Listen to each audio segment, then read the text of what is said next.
Hey guys, this is the second part of the story. Keep watching it through the end before we bring out the third part soon. Chapter 9. After hearing the conversation about Serdin, Bjorn is a bit confused and annoyed at the lack of decent loot on the dead guy. All they found was a pouch of magic crystals, 2 daggers, and a potion bottle. Irvin had also put on the clothes the dead guy was wearing, which felt strange to her as an elf who usually doesn't wear leather. Bjorn tells her it's a better choice for her overall. As they discuss how to use the device, Bjorn presses a button on the message stone and immediately hears the angry group talking about his defeat and giving out their location in the Goblin district. Bjorn becomes concerned when he learns that they have placed a bounty of 10,000 gold on their duo. Irvin is on the verge of a nervous breakdown upon hearing this, but Bjorn reassures her and decides they will travel along the outskirts, away from their sight. Bjorn instructs Irvin to summon her spirit, and he tells her they're going to the second floor. They walk briskly, and Irvin questions whether they should really be heading to the second floor on their own. Bjorn explains that they will be fine if they stay near the entrance, and mentions that they make a good match as melee tankers and long-range damage dealers. He believes it's better to go to the second floor now that they are a duo. Irvin is still unsure, but when they hear another transmission on the message stone with the group members getting frustrated, offering to violate her on top of the 10,000 gold bounty, she becomes terrified of being alone. She looks at Bjorn in fear, and he reassures her that he won't leave her alone. The disturbing messages from the stone push her to agree to go with Bjorn to the second floor for her own safety. Bjorn sees an opportunity to help others, and also satisfy his desire for justice against the Crystal Union. He clenches the message stone with determination and decides to take Irvin with him to the second floor. They walk through the darkness, guided by the light of Irvin's summoned spirit. Bjorn assures Irvin that they just need to head north to reach the second floor. As they walk, Irvin notices a goblin trap and wants to take on the goblins herself, but Bjorn advises her to conserve her energy. She still manages to take out 2 goblins with her archery skills, impressing Bjorn. She shows him the magic crystals she acquired and asks about their value. Bjorn tells her she'll have to keep working hard to acquire more. The message stone continues broadcasting horrible fantasies and raises the bounty on them to 20,000 gold. Irvin trembles in fear, but Bjorn calms her down, assuring her that no one will search for them in the darkness and that the group lacks good teamwork.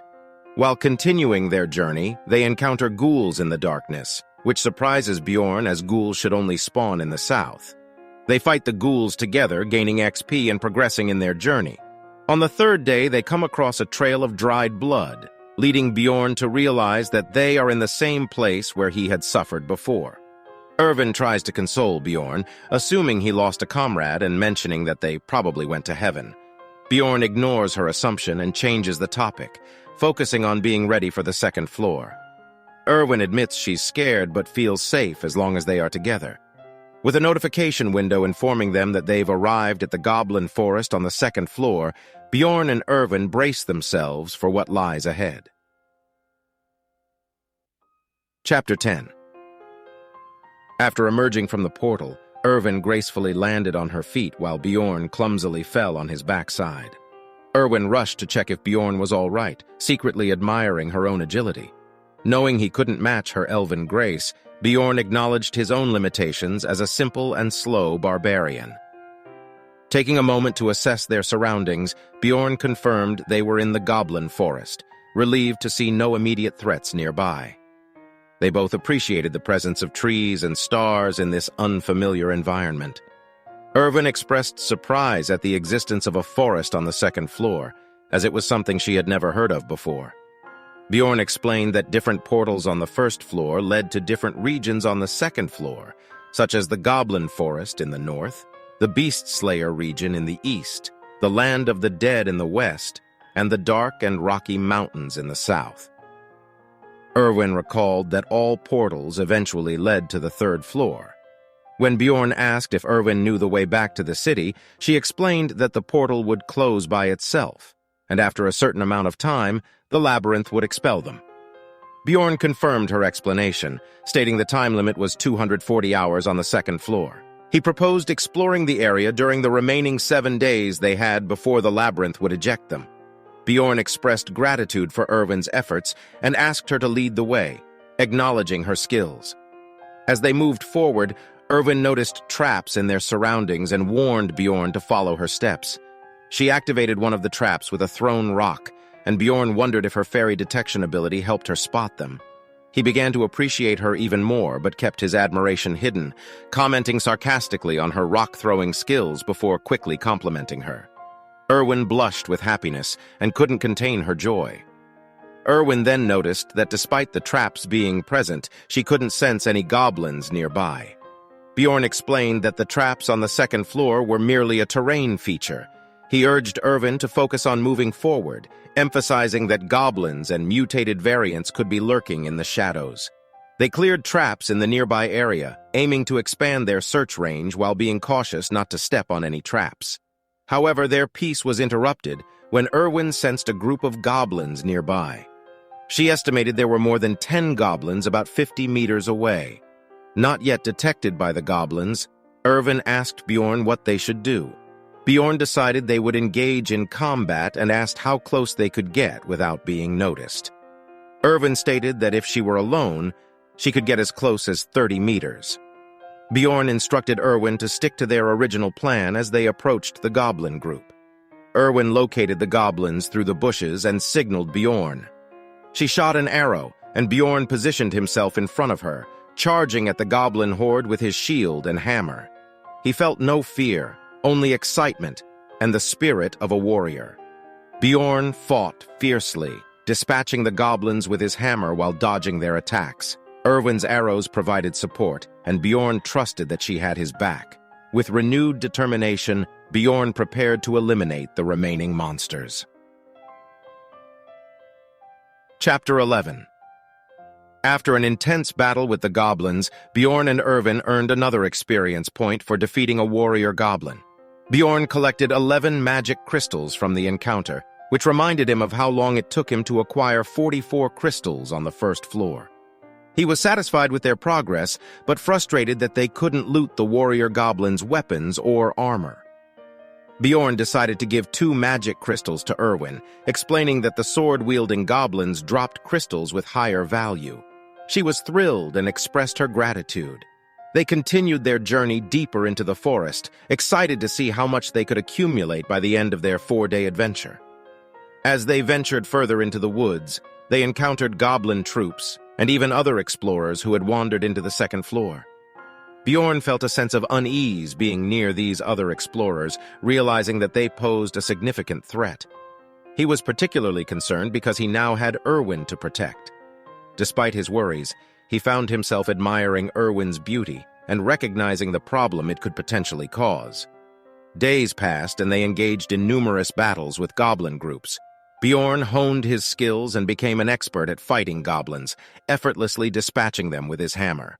Erwin supported him as a ranged damage dealer, eliminating archer goblins and providing valuable assistance. During one encounter, Bjorn noticed an archer goblin using stealth magic.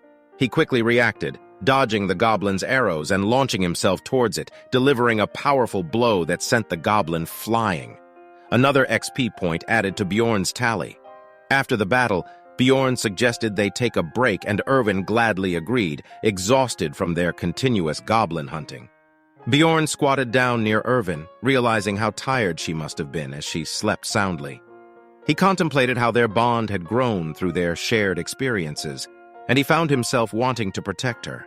The nights were beautiful, with stars shining above, and Bjorn appreciated the rewards they had earned by venturing into the second floor. Days turned into a montage, with battles and moments of rest. On the 7th day, with less than 3 hours until they would be expelled from the labyrinth, they encountered a goblin group. Despite the fatigue, Bjorn decided they would fight, even though they should have prioritized reaching the portal. The goblin group consisted of 8 regular goblins, 2 archers and 2 warriors. Unexpectedly, an arrow pierced one of the goblins' skulls, leaving the others stunned. They looked behind them to see a massive barbarian wielding a hammer and shield, a fearsome presence. With Erwin supporting him, Bjorn focused on taking down the warriors first, showcasing his prowess in battle. Irwin's accurate shots eliminated the archers, ensuring Bjorn's safety. As they stood near a fallen goblin, Bjorn noticed an essence, a valuable treasure for explorers. He warned Irwin that consuming the essence would grant her some of the goblin archer's abilities. However, before he could say more, they were interrupted by a group of explorers who ordered them not to move.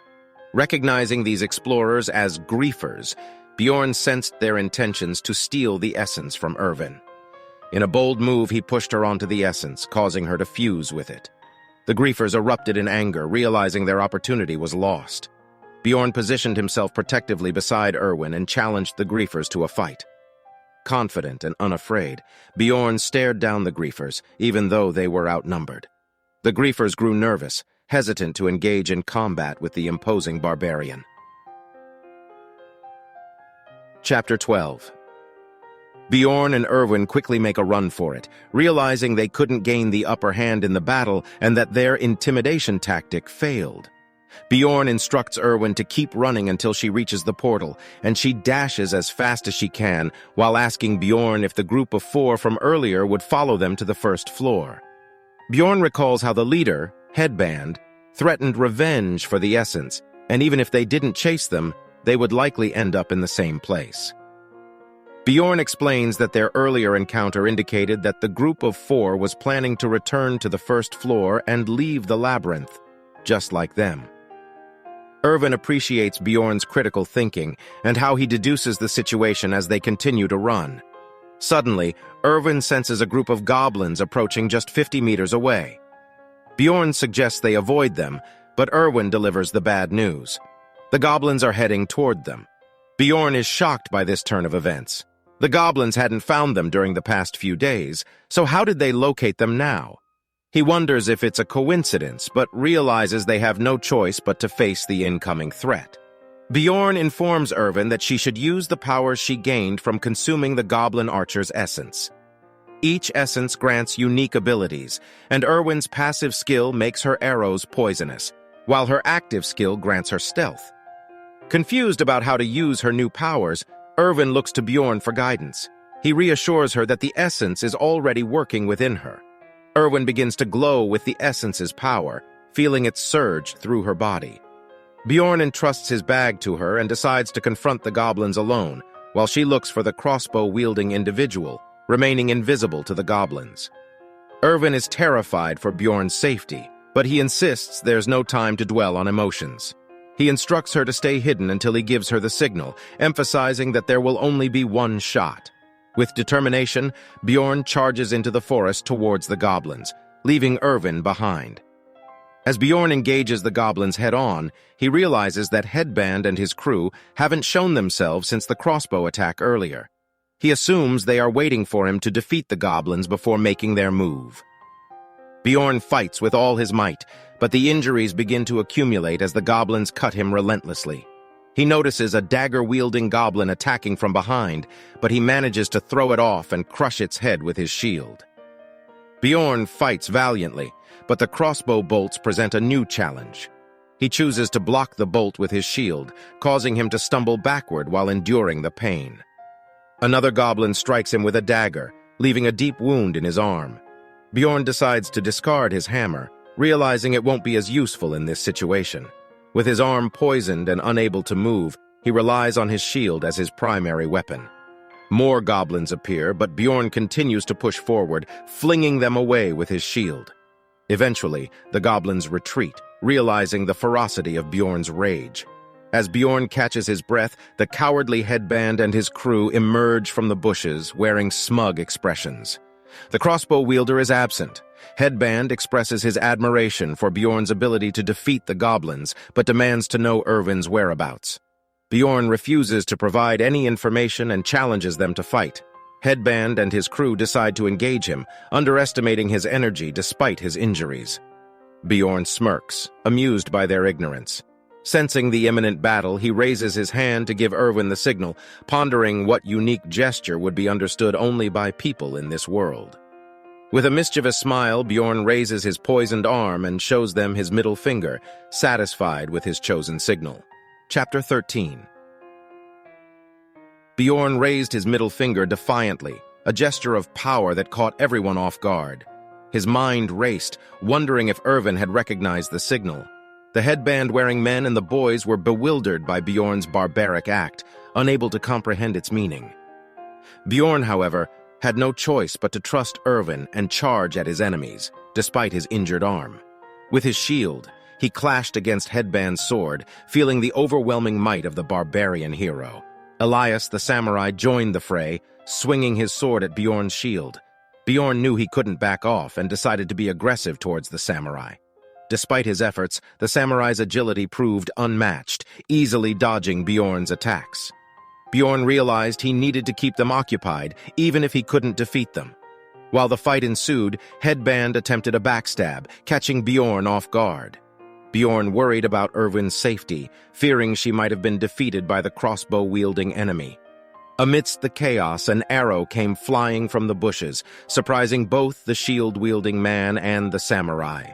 Bjorn managed to block the attack, but Headband was hit by the arrow instead. Bjorn recognized Irvin's marksmanship and realized she had come to their aid. The shield-wielding man instructed his squad to focus on Bjorn while he blocked incoming arrows. Bjorn fought fiercely, but he knew he couldn't take on both Headband and the samurai simultaneously. Headband decided to retreat and go after Irvin, leaving the samurai to face Bjorn alone.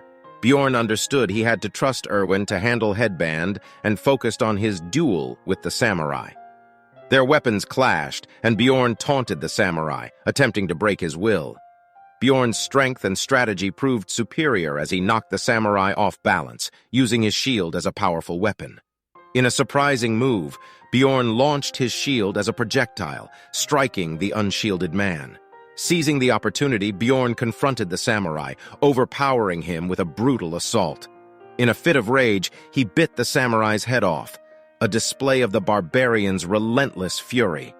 Irvin approached Bjorn, concerned about his injuries. She handed him a healing potion, which Bjorn reluctantly drank, enduring the painful healing process. Despite the pain, they had no time to rest as they realized they had only 40 minutes left until the first floor closed. Bjorn instructed Irvin to strip and gather only the essential equipment and belongings, while Irvin wanted to gather more from Headband and the crossbow guy. With only 13 minutes remaining, they rushed through the forest, pushing their limits. Finally, with 2 minutes left, they reached the portal and jumped in, making it back to the first floor. Rejoicing in their success, Bjorn and Irvin congratulated each other on their achievements.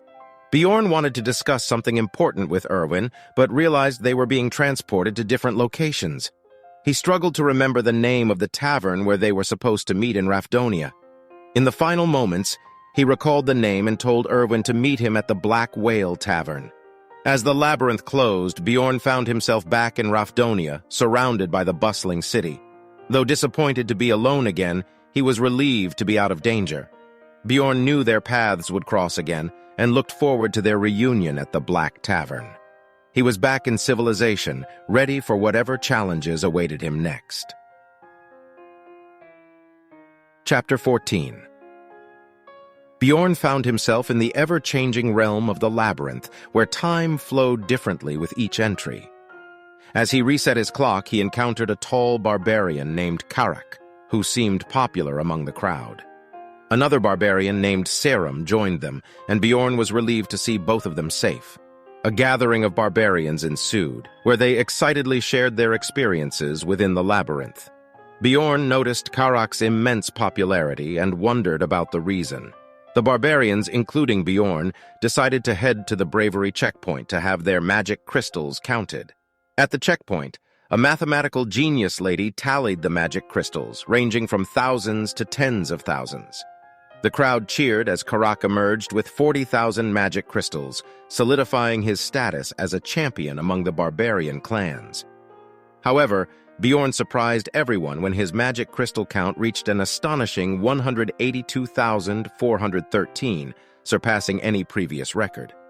The barbarians celebrated Bjorn's achievement, admiring his immense haul of magic crystals.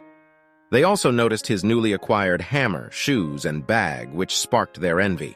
Nevertheless, their envy was coupled with genuine admiration and camaraderie, as the barbarians embraced Bjorn's success and cheered him on. As the celebration continued, Bjorn couldn't help but feel overwhelmed by the crowd's adoration and his newfound status. He raised his hammer in overflowing joy, proclaiming himself the greatest warrior to have ever lived. The barbarians eagerly lifted him up, celebrating his triumph. Outside the building, people wondered about the commotion caused by the barbarians.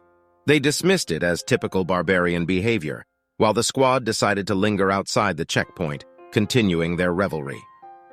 Bjorn contemplated joining them, knowing there might be more to experience with his fellow barbarians. In the distance, Bjorn spotted a group of elves, among them his labyrinth partner, Erwin. He longed to join their refined company, but felt conflicted as he was surrounded by the rowdy barbarians. Erwin stealthily waved at him from afar, indicating their secret meeting later that night. However, she denied knowing him when questioned by her friends, and Bjorn did the same when Karak inquired about the elf. Bjorn's frustration grew with the barbarians' unfiltered remarks, fearing their behavior might jeopardize his relationship with Erwin. As the other barbarians emerged from the building, Bjorn decided it was time to leave the rowdy crowd. Walking through the peaceful streets of Rafdonia, Bjorn appreciated the city's tranquility and the absence of monsters or hostile humans. He marveled at the structured society, governed by rules and laws, offering a stark contrast to his life on Earth. Seeking solace, he checked into a hotel, took a shower, and reveled in the feeling of being refreshed. As Bjorn lay on the comfortable bed, thoughts of his ruined home and the painful encounters in the labyrinth flooded his mind. Despite the hardships, he yearned to return home. He woke up at nightfall, feeling fully refreshed and ready to meet Erwin at the Black Whale Tavern. However, an old man informed him that the tavern had been sold years ago and was now called Python Puff. Undeterred, Bjorn headed to Python Puff, hoping to reunite with Erwin. Inside, amidst the boisterous crowd, he spotted the red-headed waitress who called him over.